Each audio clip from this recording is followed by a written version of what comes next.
Hey, I'm Chuck Morris. I'm head of AEG Live, the Rocky Mountain region. Somewhat responsible, me and my two partners, Don Strasberg and Brent Fedrizzi, and our great staff for putting all this together. How's it going? It's going great. You know, last year was our first year. Our company, AEG Live, it does a bunch of festivals and really believes in festivals. You know, we do Coachella and Stagecoach in Palm Springs and Bumper Shoots in Seattle and New Orleans Jazz Fest. We're partners with them. And All Points West on Liberty Island. And we started this one here last year and did almost 90,000 people our first year. And from what I was told, it was the best first year of any festival in America. And ticket sales are moving along very well, and we feel great about this year.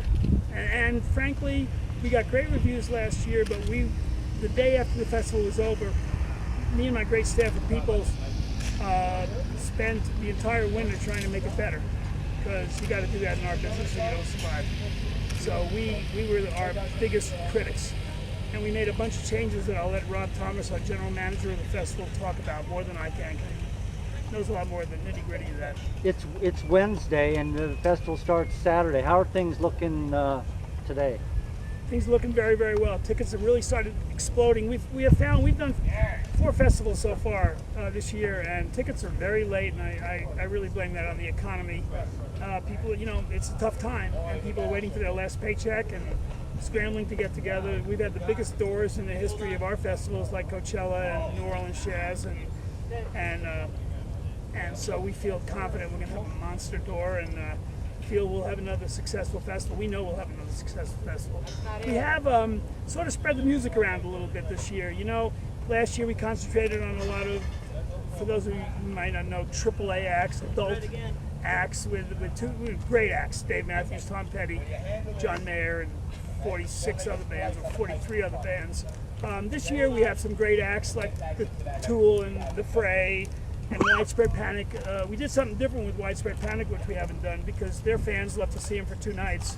They've skipped Red Rocks for the first time in 16 years, where they have sold out 35 or so shows, most sellouts ever at Red Rocks, and playing here because they hear such great things about it, and skipping Red Rocks. And they're skipping New Year's Eve. We had them last year at Pepsi Center, where they sold out 2 shows over New Year's Eve, 30 and 31, and they're going to just play here this year.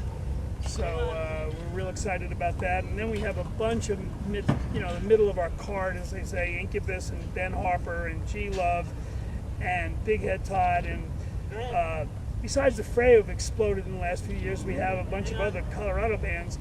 The other band that's coming right behind them is 303, a bunch of kids that went to CU, graduated, and they are exploding all over the world. And a bunch of other bands, Debauchka and Big Head Todd and some more, are local bands that have become national and international bands. So we're real proud of the whole music scene in this town, and we're proud to bring in, I think we have 8 bands altogether from Colorado. Some of them are some of our headliners. So, which is a great thing. I've been doing this 40 years almost, and I've never seen a more vibrant music scene in this town ever.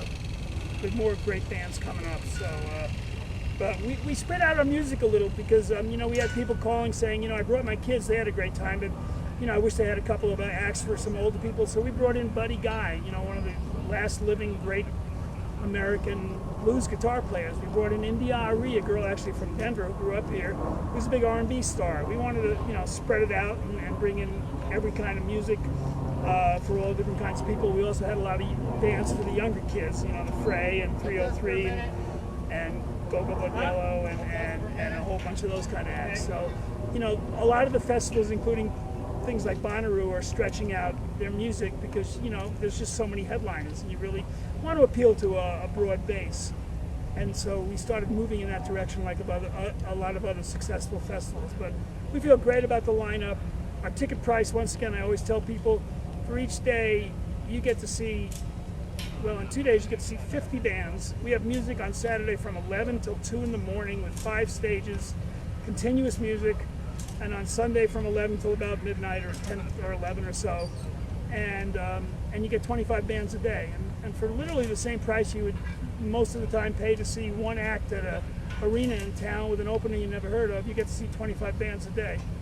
And we feel like that actually has been helping the growth of festivals in America because of this horrible economy, you know, economy of scale. You get to see 50 bands and most of them you'll know. And the ones you don't know, I think one of our biggest pleasures of this is the people that left saying they never heard of. I suspect this year when they see Gogo Bordello or Debachka, some people who haven't seen them even know they're from here, and 303 and Thievery Corporation, a huge band that's breaking all over the country. People will say, wow, that was great, who don't know them. And, they may be here for Tool or Widespread or The Fray or Ben Harper or Incubus, another big band that's playing here.